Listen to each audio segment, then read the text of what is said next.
આજે દેશ કિસાન દિવસની ઉજવણી કરી રહ્યો છે, ત્યારે બનાસકાંઠાના ધાનેરા તાલુકામાં પાણીની અછતના પગલે ખેતીનું ભવિષ્ય ધૂંધળું બની ગયું છે।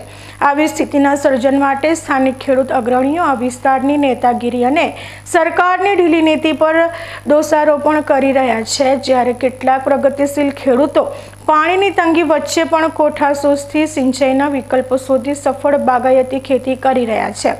જનાલી ગામના ખેડૂતે લીંબુની ખેતીમાં બીપરજોય વાવાઝોડા વખતે ભારે નુકસાન થવા છતાં ફરી લીંબુની ખેતી કરી સાહસિકતાની પ્રતીતિ કરાવી છે।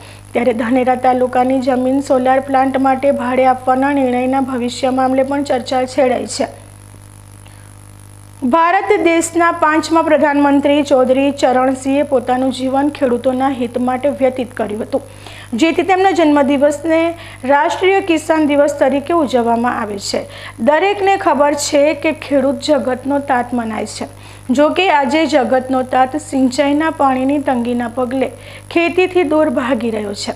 બનાસકાંઠા જિલ્લાનો રાજસ્થાન સરહદને અડીને આવેલ વિસ્તાર અગાઉ ધાનના વધુ ઉત્પાદનના પગલે ધાનેરા તરીકે જાણીતો બન્યો હતો। જો કે હવે ધાનેરા તાલુકાના ખેડૂતો ખેતીથી દૂર થઈ રહ્યા છે।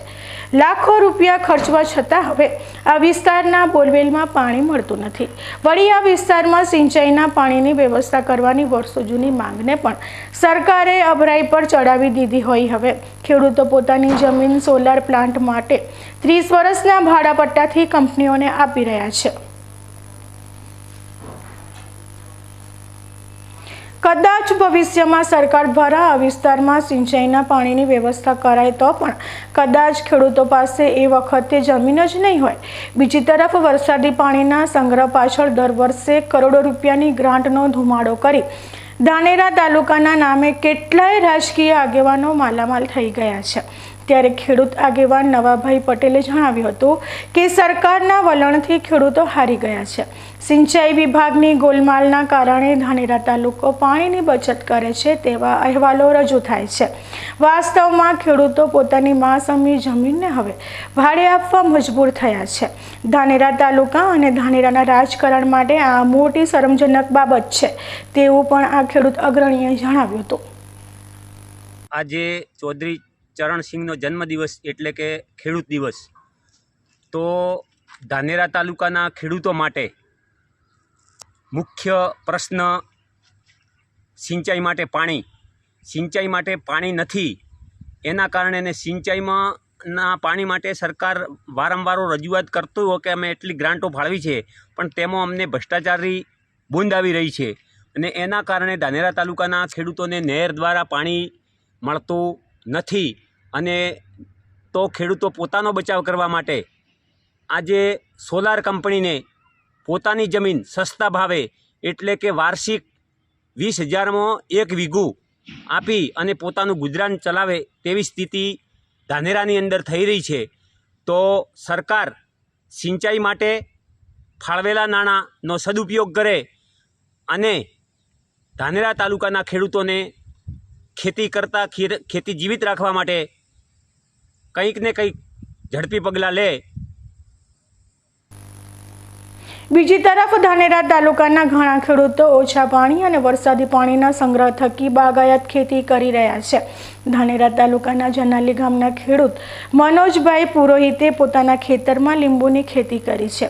ઉનાળુ ઋતુમાં લીંબુના ભાવ વધી જાય છે।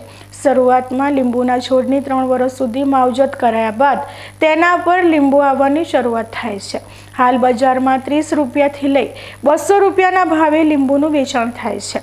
ત્યારે રાસાયણિક દવાનો ઉપયોગ કર્યા વગર લીંબુની ઓર્ગેનિક ખેતી કરતા જનાલી ગામના મનોજભાઈ પુરોહિતે ચોમાસામાં પોતાના ખેતરમાં ભરાતા વરસાદી પાણીને કૂવા અને બોરવેલમાં ઉતારી જમીનમાંથી પાણી પરત મેળવી રહ્યા છે।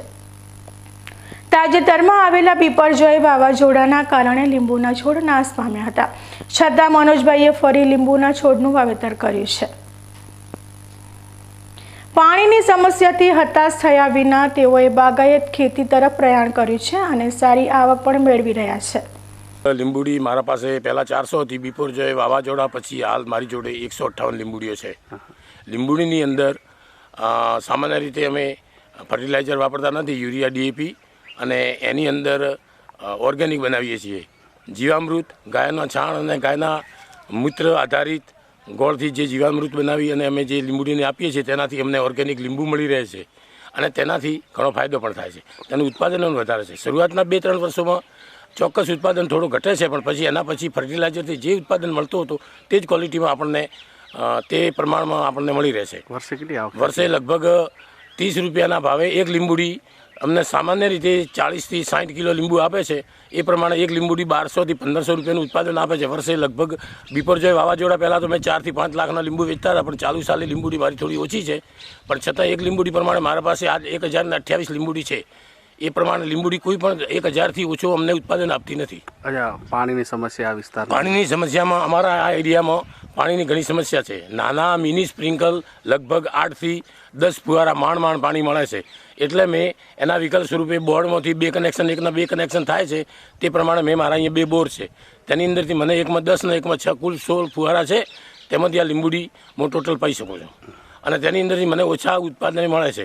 મારા એક નાના બોરની અંદર જેનું ઓછું પાણી છે તેની બાજુમાં મેં રિચાર્જ બોર પણ બનાવેલો છે. રિચાર્જ બોર આખો ગ્રેવલ બોર બનાવે છે. તેની અંદરથી મેં પાણી ખેંચતા નથી અને તેની અંદર પાણી વરસાદનું અમે ઉતારીએ છીએ. ગળની ગોઠવી એક ટાંકો બનાવી છે અને એના ઉપરથી અંદર ઉતારી દઈએ છીએ, જે અમને ચોમાસાની અંદર પેલા નવા બોરની અંદર મળી રહે છે. ધાનેરા તાલુકામાં પાણીની સમસ્યા ખેડૂતોને બરબાદ કરી રહી છે, જેની સામે ખેડૂતો જાતે આગળ આવી આધુનિક ખેતી અને વરસાદી પાણીના સંગ્રહની જવાબદારી ઉપાડી લે તો જ ખેડૂત પાસે જમીન પણ રહેશે અને ખેતીને પણ બચાવી શકાશે.